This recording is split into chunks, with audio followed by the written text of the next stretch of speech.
In many mythologies, the earth is revered as the sacred mother goddess who gives life. According to the biblical account, God created man as the culmination of his work of creation from the clay and dust of the earth, to which his body would return again.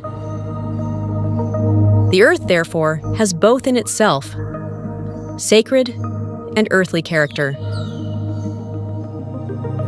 As Christians, we are invited to seek a healthy balance, to see God and his love in all creation and protect it, but not to deify it, not to make an idol of it,